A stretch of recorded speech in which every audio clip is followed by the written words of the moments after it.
Jest przełom w sprawie nowych sankcji naftowych USA wobec Rosji, który ma skłonić Kreml do rozmów. Tym razem grunt mają przygotować Kijów i Waszyngton razem.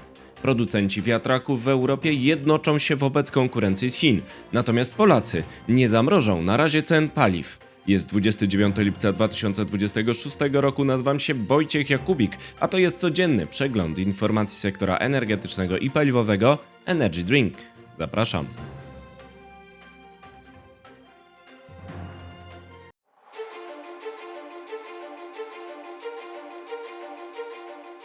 Partnerem kanału Energy Drink jest Orlen. Zaczynamy jak zawsze od informacji dnia. Groźba dalszej implozji naftowej Rosji przez sankcje USA mają skłonić do rozmów. Senat USA przegłosował ustawę o sankcjach wobec Rosji oraz Iranu w obecności prezydenta Ukrainy w Izbie. Presja na Kreml zagrażająca mu implozją naftową ma zwiększyć szanse na nowe rozmowy pokojowe z Moskwą. Szkic ustawy zakłada cła 100% na 5 największych kupców ropy z Rosji, zawiera także obostrzenia wobec Iranu na wniosek prezydenta Donalda Trumpa. Co więcej, nowe przepisy wprowadzają także regulacje z ponadpartyjną zgodą o walce z flotą tankowców widmo Rosji. Dokument został przegłosowany stosunkiem głosów 86 do 12 i musi przejść dodatkowe procedury przed wyjściem z Senatu. Potem trafi do Izby Reprezentantów i w razie pozytywnego rozstrzygnięcia do podpisu prezydenta. W miejscu głosowania znajdował się prezydent Ukrainy, który odbył wizytę w Białym Domu. Według nieoficjalnych informacji miał ustalić, że negocjatorzy prezydenta Trumpa udadzą się do Kijowa, aby przygotować grunt pod rozmowy pokojowe z Rosjanami. Chcemy zatrzymać tę wojnę, zadeklarował prezydent Wołodymyr Zełański w Fox News.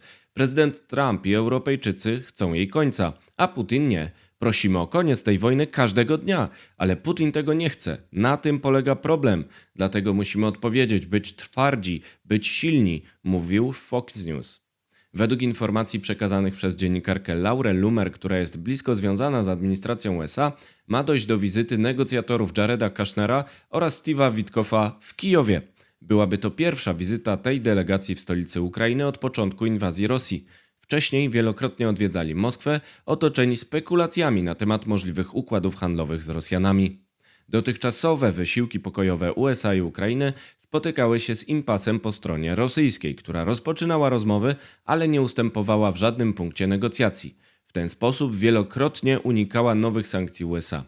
Postępy nowych przepisów o restrykcjach w Białym Domu mogą odwrócić kolejność. Ich wdrożenie może być nową formą presji, która skłoni Kreml do rozmów.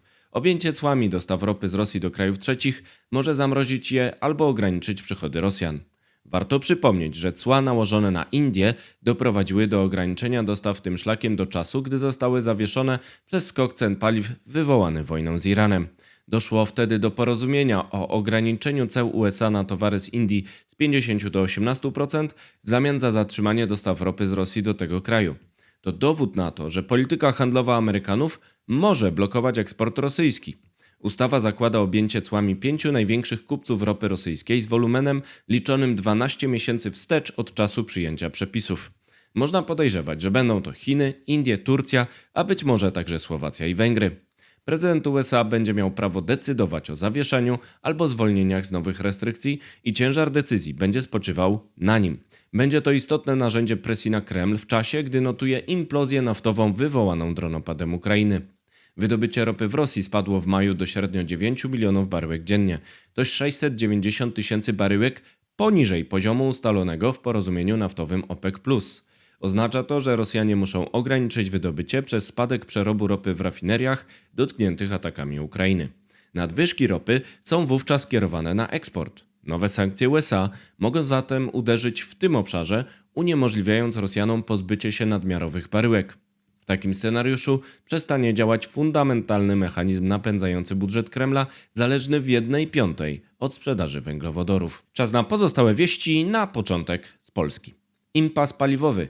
Ministerstwa Finansów i Energii na bieżąco monitorują ceny paliw na rynkach światowych i w Polsce. Jak zapowiedział pan premier, będziemy nad tą sprawą pracować, poinformował rzecznik rządu. Na razie nie ma projektu nowej ustawy o windfall tax, a Trybunał przygląda się dotychczasowej propozycji rządu po skierowaniu jej tam przez prezydenta.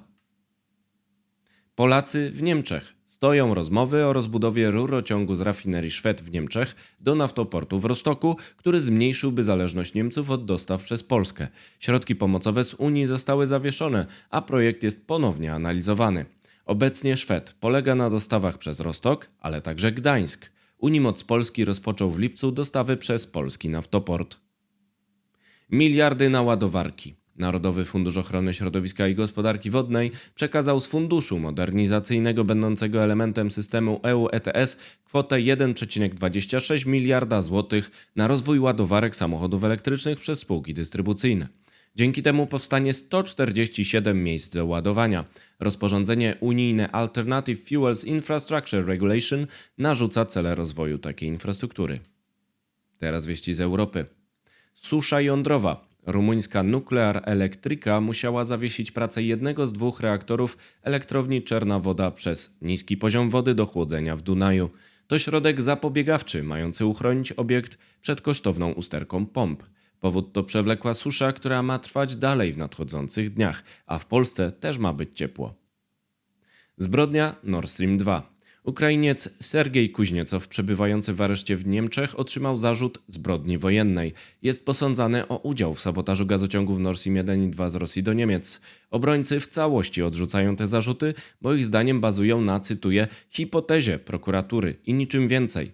Wysadzenie gazociągów Nord Stream 1 i 2 w 2022 roku nastąpiło, gdy te gazociągi nie słały gazu do Europy. Kontra do Chin. Producenci turbin do farm wiatrowych w Europie chcą się konsolidować, by skutecznie odpowiedzieć na konkurencję z Chin. Według Financial Times nowe wytyczne Komisji Europejskiej do fuzji i przejęć dają nowe możliwości, ułatwiając koncentrację. Chińczycy mają oparcie w wielkim rynku wewnętrznym, a przez to skalę w konkurencji w Europie. Jeszcze wieści ze świata. Dronopad trwa. Drony Ukrainy uderzyły w 5. rafinerię w Rosji, która znajduje się w Riazaniu, a także w pobliski magazyn Wildberries. Odszkodowania za straty na towarze mogą wręcz pogrążyć rosyjskie banki. Ataki Ukrainy są kontynuowane pomimo rozmów pokojowych w USA.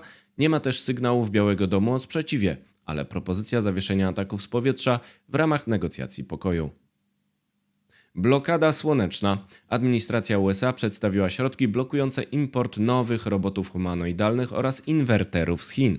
Chińczycy dominują w produkcji takich falowników kluczowych przy zarządzaniu energetyką słoneczną. Te urządzenia mogą stworzyć wrażliwości w łańcuchach dostaw, które mogą zaszkodzić bezpieczeństwu, ostrzegła Federalna Komisja Komunikacji odpowiedzialna za przepisy.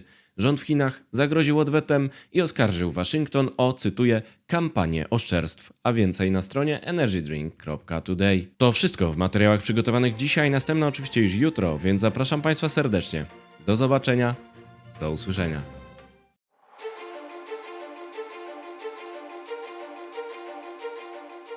Partnerem kanału Energy Drink jest Orlen.